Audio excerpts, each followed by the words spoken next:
Okay, we got a G4 900 Ace Scandic. The Scandic and Expeditions are pretty much the same under the hood. So we got a clutch kit for the primary and secondary clutch. It helps improve backshift and keep the revs up in deep snow conditions and with a sliding toe when you're in deep snow or if you hit slush or something like that. So it's a pretty simple install if you've got the tools. I got tools from the race department. You can get tools through Grip and Rip. If you're here in Lab West, you can get them locally from Grip and Rip through Herbs. Grip and Rip got a good website, so that's a good option too. So just to start, I got a couple of the panels off. You see you haul this little hairpin and the little triangle thing comes out there. You gotta have a 12.21mm socket. And you just put your socket in there and you use your clutch holder, and your clutch holder goes into the spider and you let it rest up against the helix. Take your primary off first and you spin it like that. So when we want to take the clutch off now, we'll move the holder like that and we'll remove the bolt and put the puller in through there and just tighten the puller in and the clutch will come off. You can cut. That's a puller for the P-drive clutch, so that works on the 900 Ace engine in the G4 body, not the 900 in the XU. It also works on the 900 Turbo, 600R, 850, so if you got one of these and a clutch holder, you can get a P-drive clutch off of anything in the G4 body. Some people like to use the water method. I guess that works too, but I just prefer using the proper tool. So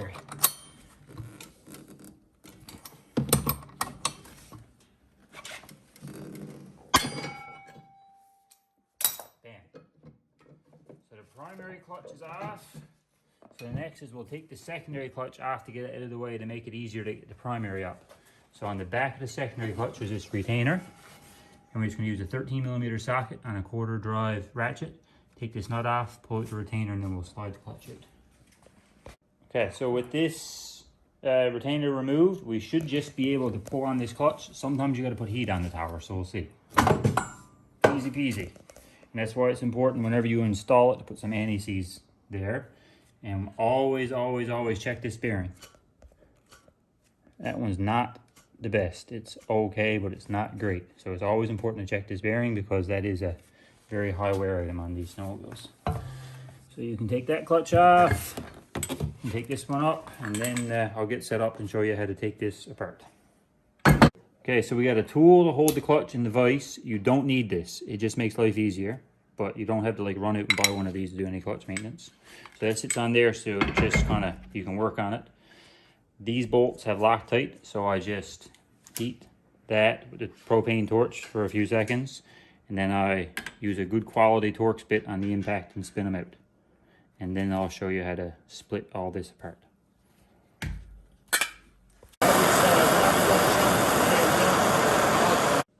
Okay, so we have all the bolts out of the governor cap on the P-drive clutch. We have one put back in there, but it's not tight. If you can see, there's an air gap between the governor cap and the spider. So the governor cap is pressed into, or not pressed, but tightened into the fixed sheave on a taper, and we need to split this apart. So we had the puller threaded back into the fixed sheave, and we have a very primitive method of splitting them. I'm sure there's a better way, but this works. I just use a couple pieces of wood.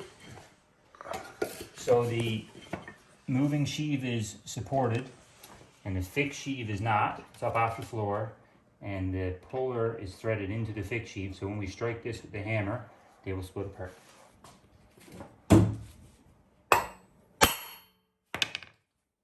Now we can take compressed air and clean out our clutch and go to work on changing the internals.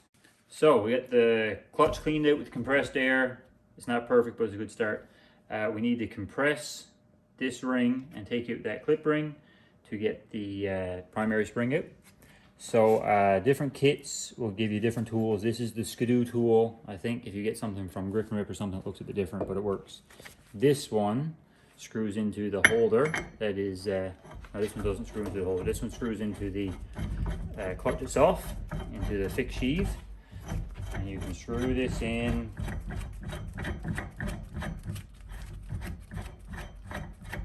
I like to screw it in all the way just because it's a little bit easier for getting the tool on and off. That one drops down.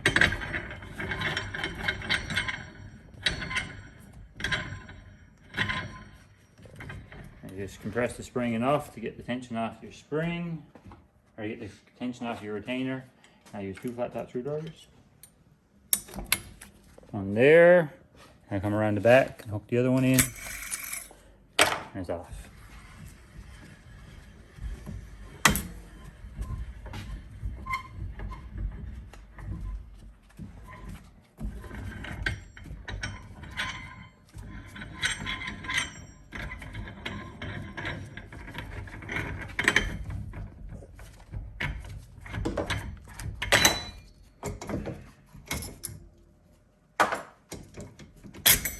And that's the stock primary spring.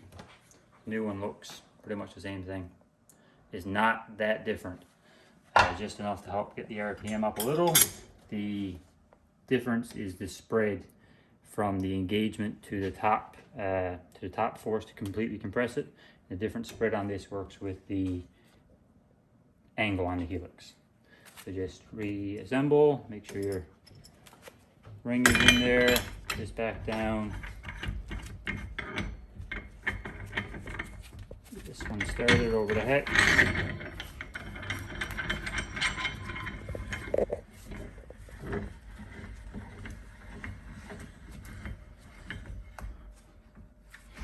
There we go. You do the same thing. You find the split in your ring. Take off the gloves. You see the split in the ring there. Just take it and get it on with your fingers. In the groove. Back it up. There we go.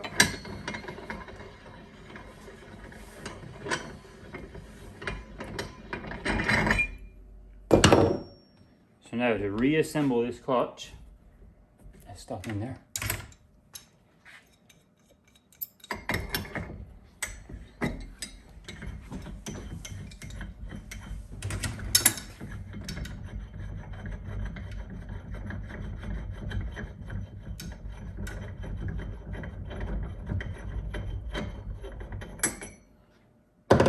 To reassemble this clutch, the governor cap, or that's what I call it, I think it's a damper.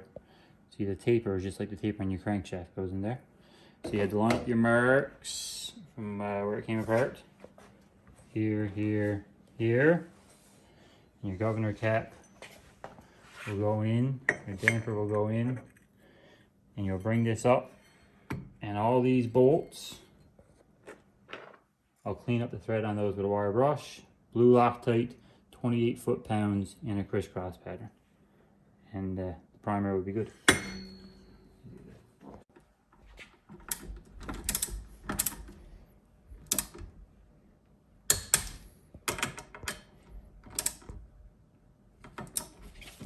Oh, this is a bit awkward, but you can do it like that. Just hook the tool in your arm.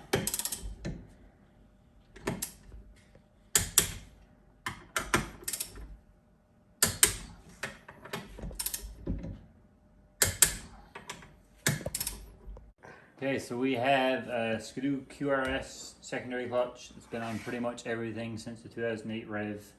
The first few years, this looked different. It took a few tries to get this right so it didn't back off every time you jammed on the brakes. It's not too bad to work on with a couple tools. So the first thing you gotta do is take off this nut that adjusts your belt. So you take out your locking bolt. G25 on the newer one. On the older models, it's a M4.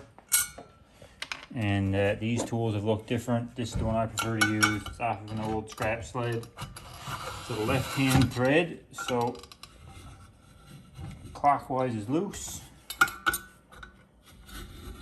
And once you get it out, so that's rattling there, grab a flat top screwdriver right over here somewhere.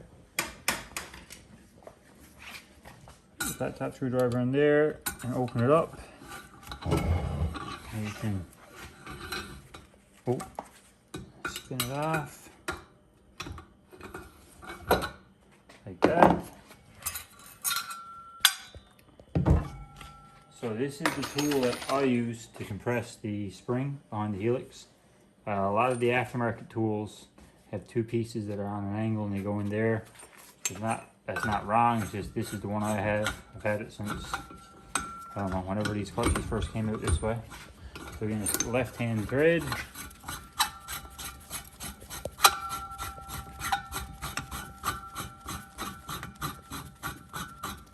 So that goes in like that, and then you grab your 19mm.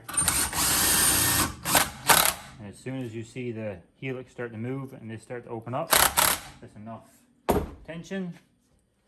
Turn it around, and there's Loctite on those. It's yellow Scotch lock product, and without heat, it's nearly impossible.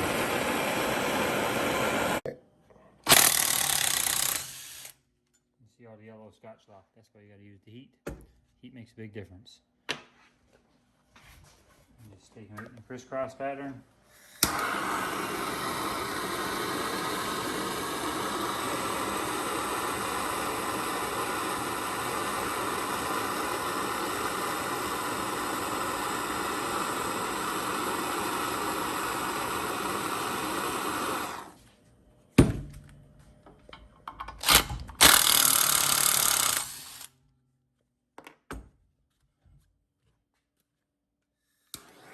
Okay, so we got the 4 bolts out, the moving sheave is moving.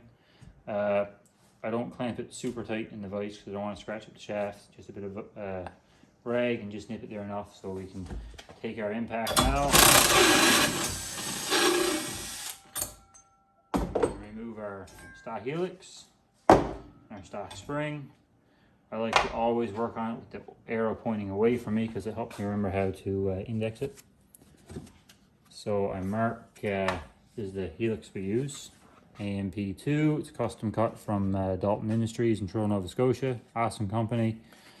So I mark, come with the A. The second one over is the one we use for this kit. This is the spring that I provide. So, get it in a second. Right there. Drop it down.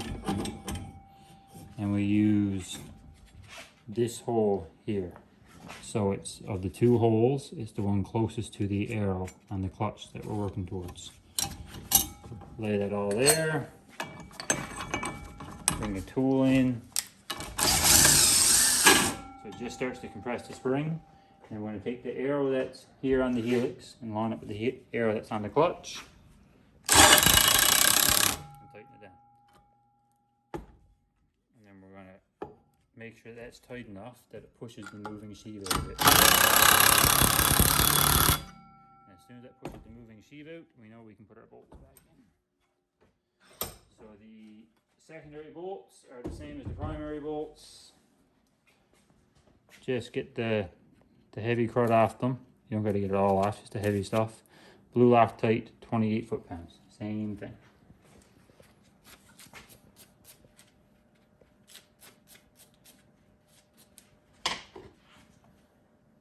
And when you go to put the bolts in, the arrow on the movable sheave right here, this arrow, will line up with the arrow on your helix. So find the arrow on your helix, right there. So that arrow and this arrow will line up. And when that arrow and that arrow lines up, there we go. That's where it goes for your bolt holes.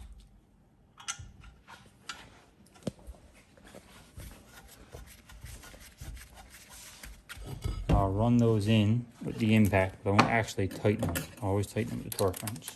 Just run them in like that.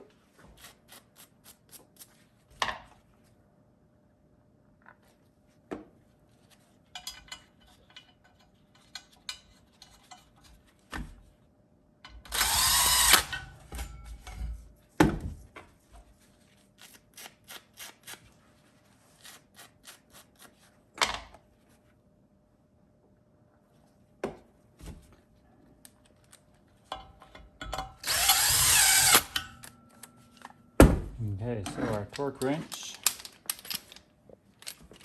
there's the 24, probably can't see it with the reflection.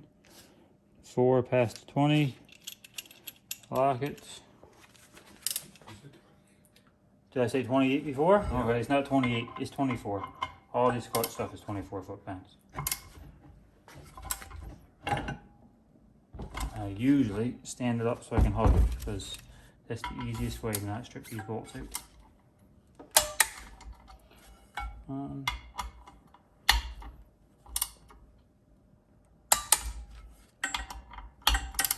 Let's do a crisscross pattern.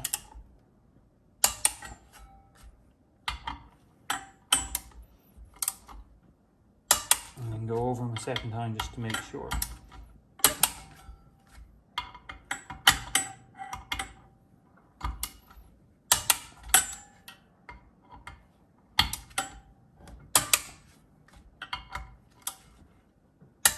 Okay. Take the tool off.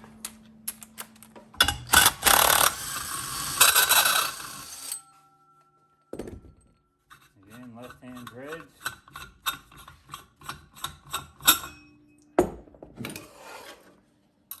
And this next step is probably one of the trickiest of all of it, even though it seems simple.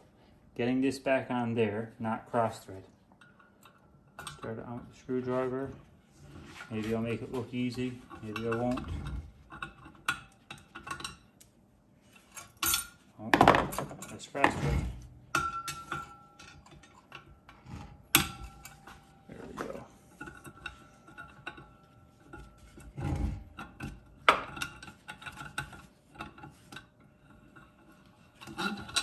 There we go, see it's going on there nice. That's all I do with that on the bench. I'll set the belt height in the snowmobile because it's easier. Come over to the snowmobile. See, I already cleaned all the gunk out of that, and I got a fresh coat of anti-seize on it. So this slides in through. Get the side panel open on the other side, so I can look across and see where the spline is. Can't really see it in there. Look in there. So there's the spline, there's the hole. You don't got to be very accurate, you just got to get it in. It's pretty sloppy until it finds, and then you got to wiggle it back and forth. It meshes and push it in. A lot of times it doesn't go all the way in. You have to draw it in with the retainer. But it's very, very, very important to make sure when you're done all this, that's how your retainer looks. If your retainer is down like that, you can still tighten it in and bend the retainer. Or if for some reason the bearing doesn't want to go in, sometimes you'll see the bearing retainer cup, so you got to make sure that that is what the bearing retainer looks like when it's tight. So that's a definite no gloves job.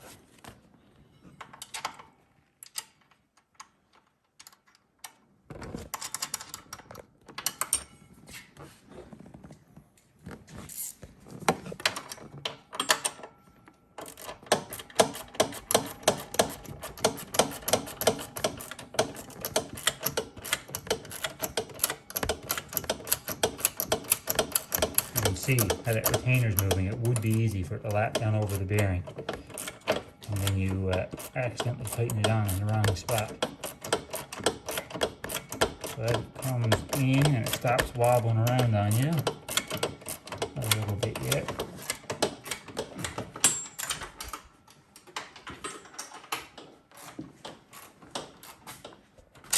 So you can see now the bearing retainer is not wobbling anymore. It's down on the race. It's not tipped and only partially against the race. Now I know I can really tighten that in. And when it's all tight, you just got to make sure that the bearing is in flush with the tower, and that's all good. So now that that is done, we get the secondary clutch laid, or the primary clutch, sorry, laid on the crankshaft while the secondary clutch was out of the way. The bolt is only in finger tight. Use our tool again. Put it against the helix on the secondary clutch, and now I'll get my torque wrench, and that one is 90 foot-pounds.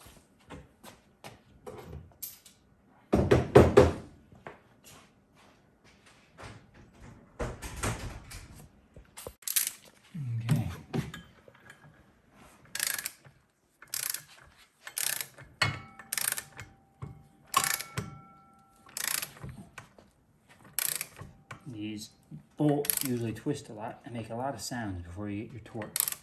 See if this one does it now. Oh, that one's good. Okay, so it's important to torque your clutch, and it's important to run the snowmobile and then retorque the clutch. So I'm fortunate, I live on a lake, I can just take this and run it up and down a couple times. By the book, the correct way to do it is lift it on a chain follower on a stand and run it gently to 30 kilometers an hour and jam on the brake 5 times. So it's gentle acceleration, hit the brake 5 times, retorque your clutch. It's pretty important because they like to come loose. Okay, so we put the belt back on just like you would if you were changing the belt. These snows, the gearbox is really easy to set the belt height. You just put it in neutral. You can spin it around. And most people will tell you to run your belt a 1/4 inch up or whatever. I find that these snowmobiles, if the belt is too high, when you're idling, the secondary clutch moves too fast and it bangs when it goes in gear. So although that would typically be considered loose, I think that the gearbox shifts smoother that way, and in the interest of gearbox life we'll do that. So I just set the belt out like that, and that's set. I can turn that in by hand until it's just snug. I can put the bolt in there and we are done the clutch kit on our 900 Ace. It's not that bad if you have a couple tools. Hope that can help you with some clutch maintenance, and check back for more videos.